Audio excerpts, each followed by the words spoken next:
하나님의 말씀 함께 봅니다. 신약성경 디모데후서 4장 1절과 2절 말씀. 디모데후서 4장 1절과 2절 말씀. 우리 한 목소리로 함께 읽겠습니다. 디모데후서 4장 1절과 2절 말씀 함께 읽습니다. 시작. 하나님 앞과 살아있는 자와 죽은 자를 심판하실 그리스도 예수 앞에서 그가 나타나실 것과 그의 나라를 두고 엄히 명하노니 너는 말씀을 전파하라. 때를 얻든지 못 얻든지 항상 힘쓰라. 범사에 오래 참음과 가르침으로 경책하며 경계하며 권하라. 아멘. 바울은 디모데에게 자신이 살아온 지난 삶의 흔적들을 이야기해 주면서 위로와 또 용기를 주었습니다. 그리고 그러면서 이제 점점 더 악한 자들이 확장되고 간교해질 텐데, 그리고 속이는 자들이 계속 생겨날 텐데 그들의 틈바구니 속에서 흔들리지 말고 늘 하나님의 말씀을 견고하게 붙잡아야 할 것을 교훈했습니다. 또한 성도를 온전하게 하고 선한 일을 행할 능력을 갖추게 하는 하나님의 말씀, 성경을 가르치는 사역을 끝까지 감당하여야 한다라고 교훈했습니다. 이제 오늘 본문을 통해서 바울은요, 지금까지 앞서 가르친 그 교훈들을 종합하면서 이제 마지막 교훈으로 들어갑니다. 그 첫 번째 부분을 오늘 함께 살펴보겠습니다. 1절과 2절을 다시 한번 읽겠습니다. 디모데후서 4장 1절과 2절입니다. 함께 읽습니다. 시작. 하나님 앞과 살아있는 자와 죽은 자를 심판하실 그리스도 예수 앞에서 그가 나타나실 것과 그의 나라를 두고 엄히 명하노니 너는 말씀을 전파하라. 때를 얻든지 못 얻든지 항상 힘쓰라. 범사에 오래 참음과 가르침으로 경책하며 경계하며 권하라. 자, 1절에서 바울은요, 하나님과 예수 앞에서 엄히 명한다는 이야기를 합니다.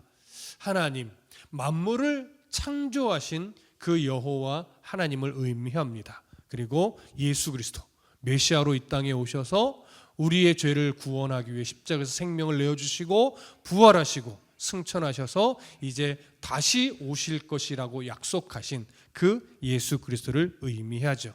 근데 왜 하나님 앞과 또 그리스도 예수 앞에서 명한다는 표현을 하느냐? 이제 지금부터 다시 정리하며 디모데에게 주는 교훈은 그냥 가볍게 들어서는 안 되는 매우 중요한 교훈임을 강조하기 위해서 하나님과 그리스도 예수 앞에서 엄히 명한다는 표현을 하는 겁니다. 그 중에 우리가 조금 더 깊이 살펴볼 것은 뭐냐면 예수 그리스도에 대해서 설명하는 부분이에요.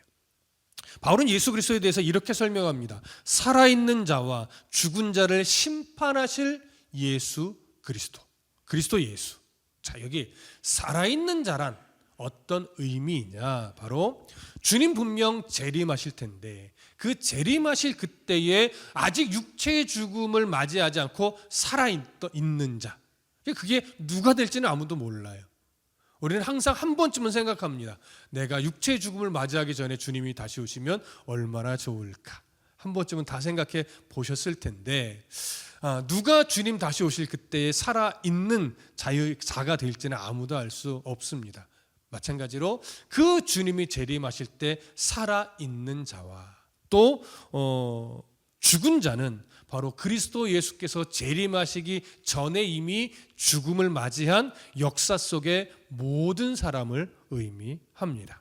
따라서 살아있는 자와 죽은 자를 심판하실 예수 그리스도라는 표현은 역사 속의 모든 인류, 삶을 살다가 죽음을 맞이한 자든지 주님이 재림하실 때 죽지 않고 살아있는 자든지 모든 인류에 대해서 최후의 종말론적 심판을 행하실 예수 그리스도라는 의미가 되는 겁니다. 이러한 최후의 심판자로 이 땅에 오실 예수 그리스도, 그분이 나타나실 것과 그의 나라를 두고 명한다고 하죠. 그러면 그가 나타나실 것이라는 것은 자명할 거예요. 어떤 의미예요? 주님이 재림하실 것. 그렇죠? 그럼 그의 나라라는 것은 어떤 의미일까요? 예수님이 재림하심으로 말미암아 완성될 하나님의 나라를 의미합니다. 그 하나님의 나라는 이제 하나님의 통치가 완벽하게 실현되는 나라이죠. 그래서 그 나라에 대해서 요한계시록적 표현은 새하늘과 새 땅이에요. 한자로는 신천, 신지라고도 말하고 그냥 신천지라고 말해요. 너무나 성경적인 좋은 표현인데 사이비 이단이 이 표현을 사용해 버림으로 말미암아 우리들은 잘 사용할 수 없는 표현이 돼 버렸어요. 신천지. 이걸 이제 악마의 편집으로 하면 저는 신천지 목사가 되는 거예요.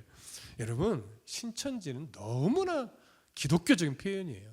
이게 너무나 속상해요. 이단들이 이 성경적인 너무나 좋은 표현들을 다 갖다 써버렸어요. 신천지, 그 다음에 옛날 이초석 같은 경우는 새 예루살렘, 너무나 좋은 표현인데 그런 자들이 써버리니까 우리가 못 쓰는 거예요. 하나님의 교회, 정말 우리 교회가, 모든 교회가 하나님의 교회인데 이게 안상홍 지은혜가 그 표현을 써버리니까 우리는 하나님의 교회라는 표현을 잘 못 쓰게 돼버렸죠. 여기에는 속상함들이 있습니다. 자, 이렇게 예수 그리스도의 제 이름으로 말미암아 완성되어질 하나님의 나라, 새 하늘과 새 땅, 이 소망을 바울이 이야기하면서 바로 그러한 하나님과 예수 그리스도 앞에서 내가 엄히 명한다, 이런 표현하는 거예요. 자, 이 표현은요, 조금 더 생각하면 이런 의미가 됩니다. 바울도 지금까지 인생의 모든 세파 복음을 전하기 위해서 겪어냈던 모든 인생의 어려움들, 복음을 전하면서 겪었던 죽음의 위기들, 고난들, 매맞음들, 이런 상황들을 자신이 견디며 지금까지 올 수 있었고, 이제 죽음을 코앞에 두고 있는 이 상황까지 오면서도 자기가 여전히 복음 앞에 설 수 있었던 것은 바울 안에 재림에 대한 분명한 소망이 확고히 있었고, 주님이 재림하시게 되면 하나님의 나라에 들어가서 영원한 복을 누리게 될 것에 대한 확신을 가지고 있었기 때문에 바울도 그 소망을 가지고 지금까지 사역해 올 수 있었던 것처럼 디모데도 재림하실 주님을 고대하고 소망하고 확신하는 그 태도를 가지고 지금부터 바울이 전하는 교훈을 가슴 깊이 새겨 들어야 함을 강조하는 겁니다. 그렇다면 동일해요. 오늘 말씀 앞에 선 저도 마찬가지고, 말씀 앞에 동일하게 서 있는 여러분들도 마찬가지고, 오늘 바울이 교훈하고 있는 이 내용은 주님에 대한, 주님의 재림에 대한 소망, 하나님의 나라에 대한 분명한 확신과 소망을 가지고 오늘 이 말씀을 들을 때에 바울이 전하는 이 교훈의 말씀이요, 더 깊이 듣고 마음에 새길 수 있게 되는 겁니다. 그래서 다시 한번 재림에 대한 소망이, 예수 그리스도 재림에 대한 소망이 오늘 말씀 가운데 더 선명하게 마음에 새겨지기를 소망합니다. 바울은 이러한 디모데를 향한 구체적인 명령을, 교훈을, 예수 그리스도의 재림과 하나님의 나라를 언급하면서 이야기를 하는데, 이제 그 구체적인 명령은 뭐냐? 너는 말씀을 전파하라는 거예요. 그리고 때를 얻든지 못 얻든지 항상 힘쓰라는 거예요. 그리고 범사의 오래 참음과 가르침으로 경책하며 경계하며 권하라는 거예요. 세 단락으로 나눠지죠. 자, 첫 번째, 너는 말씀을 전파하라. 여러분, 전파하라라고 번역된 헬라어가 케리소라는 단어인데요, 고대 헬라 사회에서 이 단어는 어떤 때 쓰는 거냐면, 공식적인 공문이 대중들 앞에, 공중 앞에서 선포되어지는 것, 어떤 법령이 포고되는 것, 이럴 때 사용되는 표현이에요. 따라서 바울이 지금 디모데에게 이 표현을 쓰는 건 뭐냐면, 디모데야, 네가 성도들 뿐만이 아니라 일반 대중들 앞에서 공개적으로 진리의 말씀을 담대히 선포할 수 있어야 된다. 이걸 강조하는 거예요. 그런데 여러분, 이렇게 공중 앞에서 복음을 담대하게 전하라는 이 명령이 사실 당시의 기준으로 보면 굉장히 어려운 말이에요. 왜냐? 이 명령을 주고 있는 당시 로마 제국 사회에는 황제 숭배가 이미 강요되고 있던 때였고, 그로 인해서 기독교의 박해가 이미 시작이 되었고 기독교의 박해가 계속 확장되고 있었던 때예요. 교회가 이미 곳곳에서 박해가 시작이 됐단 말이죠. 이런 상황 속에서 진리의 말씀을 공중 앞에서 많은 길거리에 다니는 사람들 앞에서 담대하게 선포한다? 여러분, 때로는 목숨을 걸지 않으면 할 수 없는 일이기도 합니다.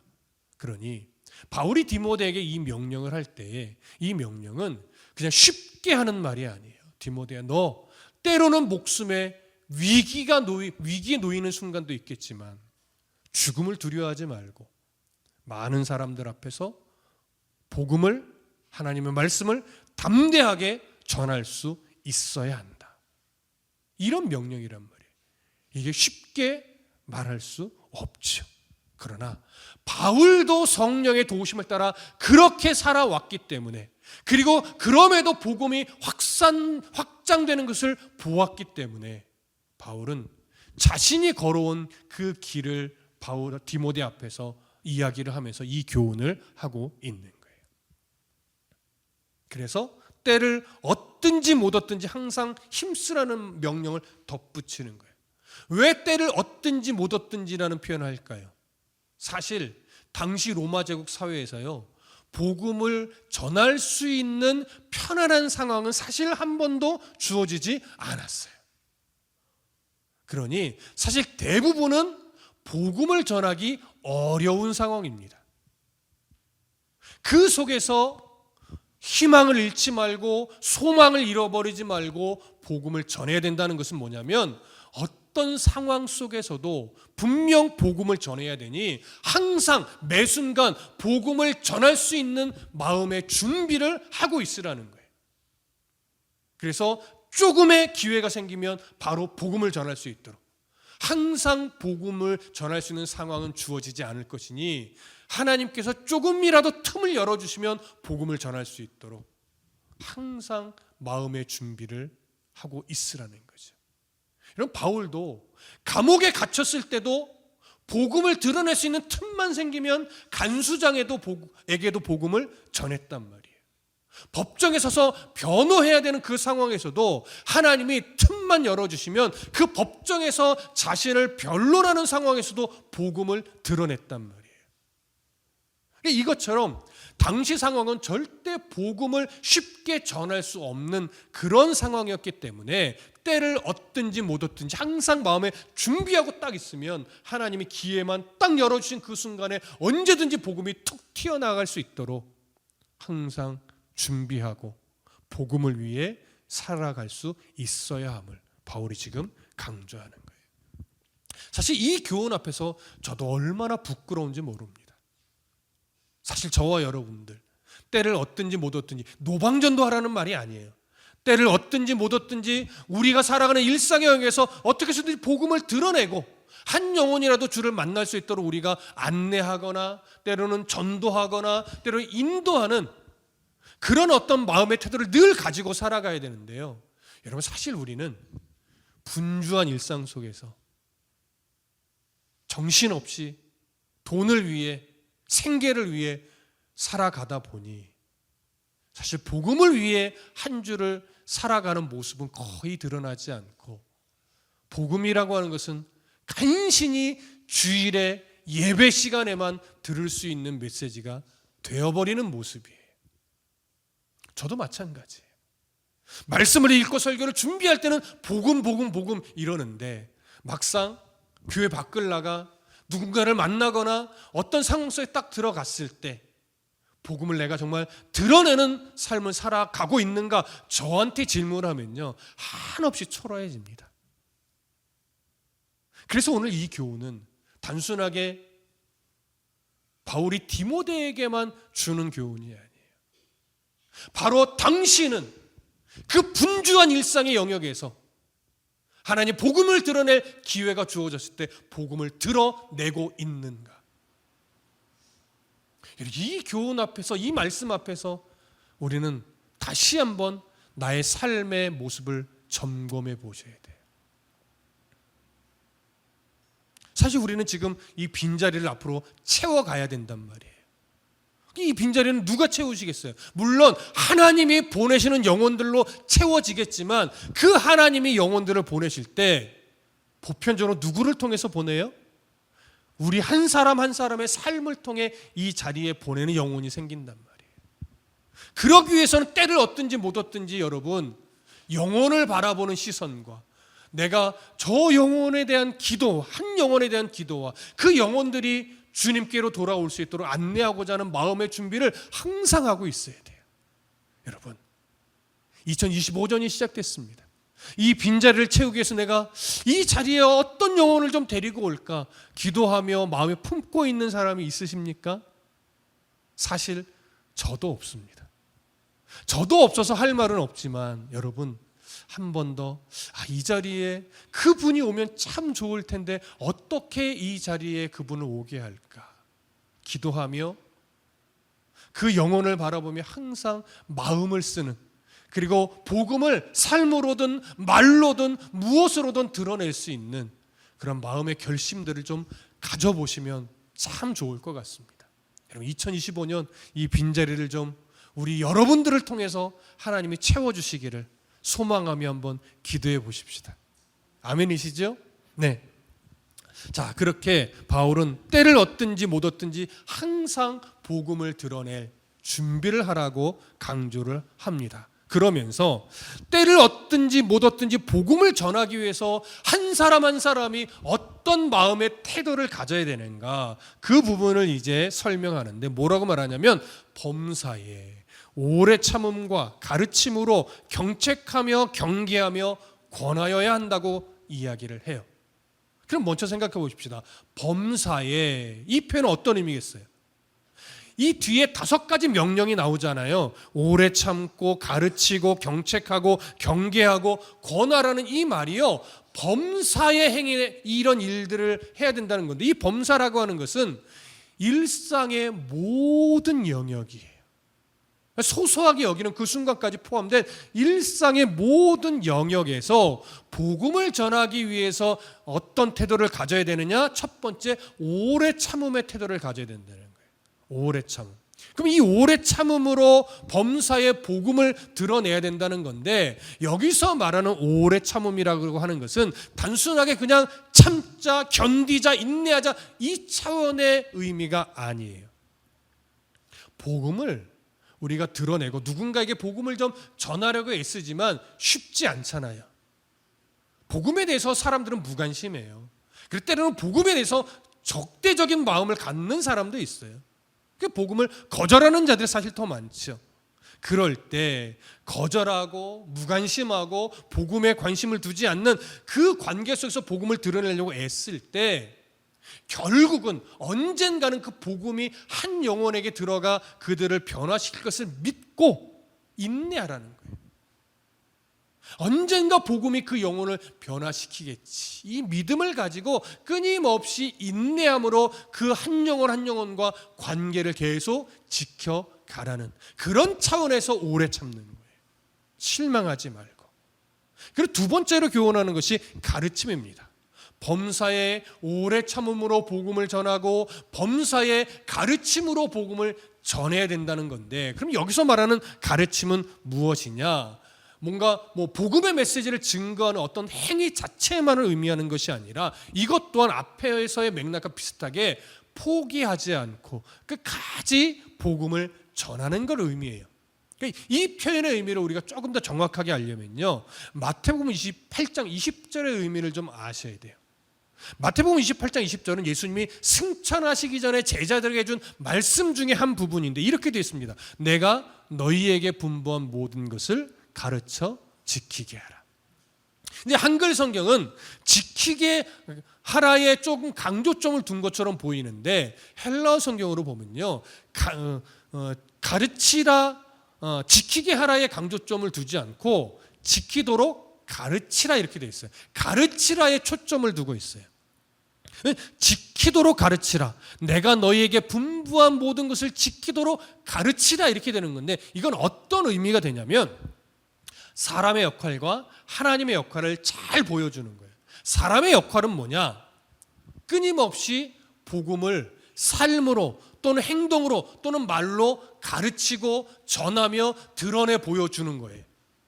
그럼 그 한 영혼이 결국 복음으로 인해 변화되는 것은 누구의 몫이냐? 그건 하나님의 몫이라는 거예요. 여러분, 우리가 하나 인정해야 되는 것이 있어요. 그것이 뭐냐면 사람은 누군가의 변화를 일으킬 만한 능력이 사람에겐 없다는 거예요.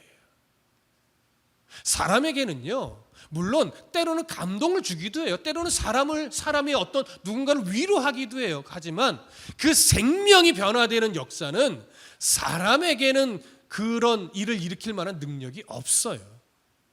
한 영혼이 변화되어 주님을 만나게 되는 이 역사는 사람이 할 수 있는 것이 아니라 그건 하나님이 할 수 있는 영역이에요. 그래서 우리는 뭐냐면 하나님이 한 영혼을 변화시켜 내실 때까지 그 영혼에 대해서 실망하거나 그 영혼에 대해서 분노를 갖거나 이러지 말고 끝까지 가르치고자 하는, 끝까지 복음을 드러내고자 하는 마음의 태도를 놓치지 않는 거예요. 이게 하나님이 우리에게 요구하는 거예요. 저놈은 내가 아주 질렸어. 내가 더 이상은 저 인간에게 말씀을 안 전한다. 내가 이런 태도를 갖지 말라는 거예요. 징글징글하게도 복음을 거절하고 안 변할 것 같지만 나는 그럴 능력이 없지만 하나님은 하신다. 이 믿음을 놓치지 않는 거예요. 언젠가 하나님이 그 영혼을 변화시키실 때니 나는 그때까지 저 영혼을 포기하지 않고 내가 가르치며 복음을 보여주며 그리스도인의 삶이 무엇인가를 그에게 전하리라. 이런 태도를 가지라는 거예요. 이것이 바로 가르치라는, 범사에 가르치라는 말씀의 의미입니다. 여러분, 복음을 드러내는 거 정말 쉽지 않아요. 그럼에도 실망하지 말고 가르치라는 거예요. 자, 바울은 전도자의 삶을 살아오고 죽음의 위기를 넘나들며 복음을 전하는 그 과정에서 바로 이 진리를 깨달았던 거예요. 내가 잘 가르친다고 사람이 변하는 것이 아니라는 것. 결국 나는 포기하지 않고 전하기만 하면 하나님은 그 말씀의 능력을 주어서 결국 한 영혼을 하나님이 받고 내신다는 것. 이 진리를 깨닫고 디모데에게 교훈하는 겁니다. 자, 그러면서 이 두 가지 교훈이 어디로 연결하냐면 경책하며 경계하며 권하라는 이 세 가지 교훈으로 연결을 해요. 그래서 이 경책, 경계, 권하라라고 하는 것은 범사에 오래 참고 가르치는 일을 근거로 하여 경책해야 돼요. 범사에 오래 참고 가르침으로 경책해야 돼요. 범사에 오래 참고 가르치는 이 일을 근거로 권해야 된다는 거예요. 이해되시죠? 그럼 이 세 가지를 이제 정리해 볼게요. 자, 먼저 경책하라는 거. 이건 어떤 의미냐면요. 사실 이 경책한다는 것은 법정 용어예요. 당시에. 법정에서 어떤 죄에 대해서 명확한 증거를 제시하면서 심판을 할 때 쓰는 단어예요. 그래서 경책하라고 하는 건데, 이 말을 바울이 사용한 이유는 뭐냐면 왜곡된 가르침이나 어떤 말씀에서 벗어난 자가 어떤 문제점을 가지고 있는지 정확하게 성경을 근거로 해서 증거를 제시하여 무엇을 잘못하고 있는지를 보여주라는 거예요. 단호하게, 정확하게. 그 다음에 이어서 이제 경계하라고 하는 건데, 이 경계하라는 것도 사실은 거의 법정 용어입니다. 범죄 용의자에게 죄를 자백하도록 단호하고 호되게 신문하여서 그의 자백을 받아낼 때 행하는 용어가 바로 경계예요. 따라서 바울이 이 용어를 사용하는 것도 어떤 의미냐면 왜곡된 가르침에 빠진 자, 그래서 하나님에 대한 잘못된 믿음을 가지고 있는 자에게 무엇을 잘못했는지 깨닫게 하기 위해서 단호하게 바르게 책망하며 꾸짖으며 그를 돌이키게 만들라는 거예요. 그래서 이 두 가지, 경책하라, 경계하라, 이 두 가지는 복음의 공의를 지켜내기 위해서 아주 단호한 책망과 또 명확한 성경의 증거를 가지고 그들이 무엇을 잘못하고 있는지를 깨닫게 만들라는 의미예요. 굉장히 단호하죠. 근데 이제 세 번째가 중요합니다. 권하라. 경책하고 경계하는 일은 아주 단호한 명령인데 그 다음에 세 번째로 언급하는 권하라고 하는 것은요, 단어적 의미는 용기를 북돋워 준다는 의미예요. 그럼 이 왜 용기를 북돋워 준다는 의미가 되느냐? 여러분, 매우 단호하지만 경책하고 경계하는 목적이 뭘까요? 내쫓기 위함일까요? 버리기 위함일까요? 그거 아니라는 거예요. 결국 그가 무엇을 잘못했는지 정확하게 깨달아서 회개하여 하나님 앞에 돌아오게 하기 위한 목적으로 경책하고 경계하는 거예요. 그래서 권하라고 하는 것은 어떤 의미냐면 단호하지만 경책하고 경계하는 그 말에 무엇을 담아야 된다? 그 영혼을 향한 사랑을 담아야 한다는 거예요. 사랑을 담지 않은 경책은, 사랑을 담지 않은 경계는 그 영혼에 상처를 주고 교회를 떠나거나 하나님을 자꾸 떠나게 만들기 때문에 그렇게 사랑 없이 경책하거나 경계하는 것은 옳지 않다. 매우 단호해야 하지만 말씀을 근거로 정확하게 무엇을 잘못했는지 지적해 줘야 되지만 그 지적과 그 책망에 반드시 그리스도의 사랑을 담아야 한다는 거예요. 그럴 때 그것이 상처가 되지 않고 그가 깨닫게 만드는 하나님의 은혜가 그 속에서 부어질 수 있다는 거죠. 이것이 사실은 공의와 사랑이 함께 가는 거예요. 말씀을 지켜내는 것, 복음을 드러내는 건 분명 단호해야 합니다. 하지만 그 단호함에 사랑을 담을 수 있어야 돼요. 그래서 굉장히 어려워요. 하지만 하나님 어떻게 단호하게 말씀을 드러낼까요? 근데 그 단호함에 어떻게 사랑을 심을까요? 하나님 도와주십시오. 날마다 기도하셔야 돼요. 그러면 그 마음으로 기도하며 사랑을 담아 복음을 드러내고 사랑을 담아 경책하고 사랑을 담아 경계하기 위해 애쓰다 보면 결국 성령께서 그 한 영혼 한 영혼의 마음에 함께 하셔서 놀라운 변화를 일으켜내고 놀라운 깨닫게 하는 은혜까지도 하나님이 일으켜내는 거예요. 우리는 그렇게 행하실 하나님의 역사를 바라보는 겁니다. 이게 오늘 바울이 디모데에게 강조하는 거예요. 디모데야, 너 에베소에서 사역을 하며 복음을 드러낼 때 정말 힘겨운 일이 많을 거고 때로는 막 내가 다시는 안 해라고 막 그 일을 내려놓고 싶을 때도 있을 것이고 때로는 누군가를 상대하며 막 그냥 멱살 잡고 싸우고 싶은 때도 생겨나겠지만 복음을 생각하라는 거예요.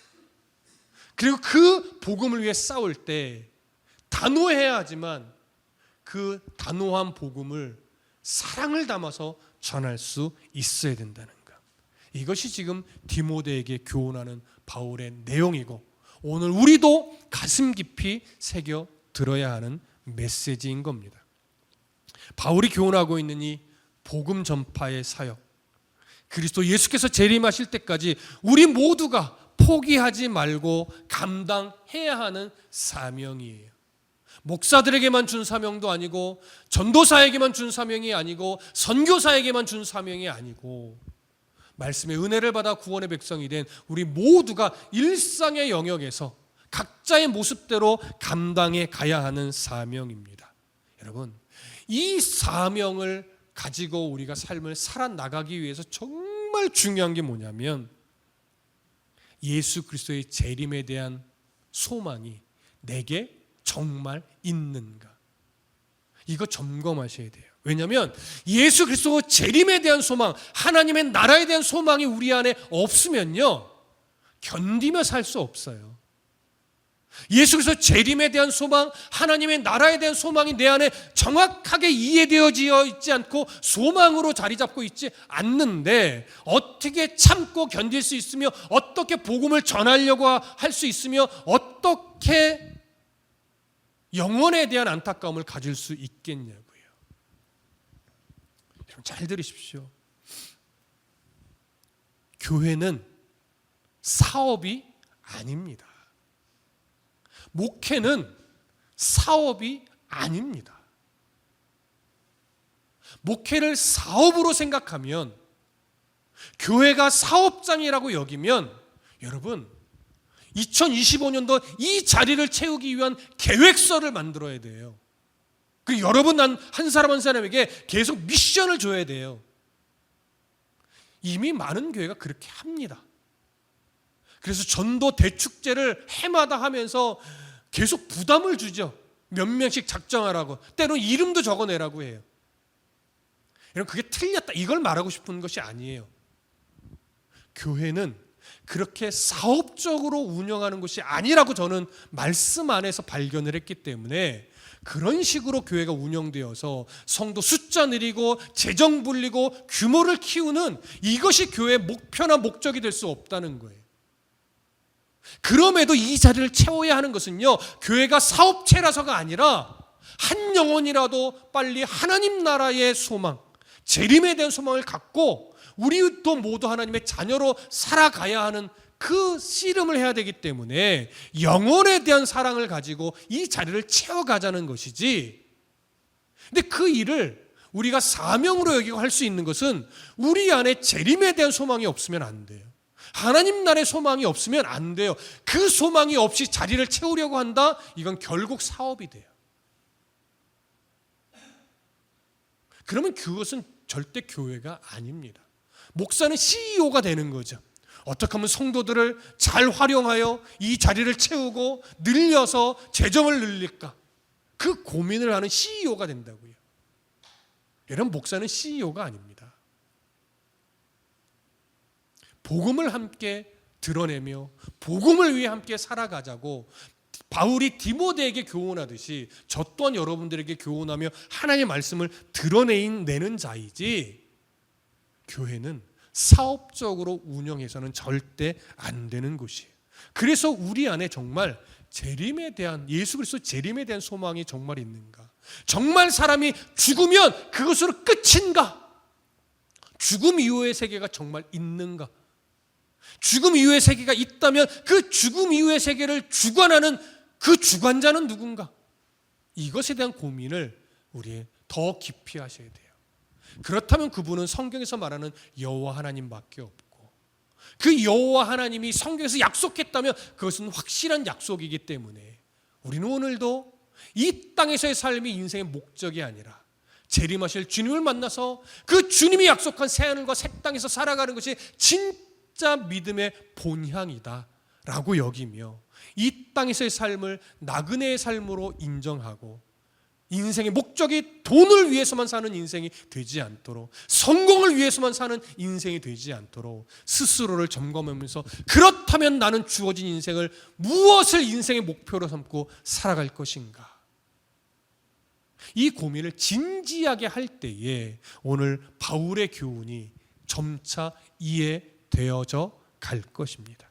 따라서 예수 그리스도의 재림은 반드시 일어나는 사건임을 마음에 새기고, 우리들의 일상이 어떻게 하면 복음이 드러날 수 있을까를 고민하시면서 2025년도 사업적 요구가 아니라 영혼에 대한 하나님이 주신 명령을 따라서 우리 각자가 기도하는 중에 이 빈자리를 2025년도는 채워가도록 함께 힘을 써주시기를, 그렇게 말씀을 전파하는 삶을 살아내 주시기를 간절히 소망하고 축복합니다.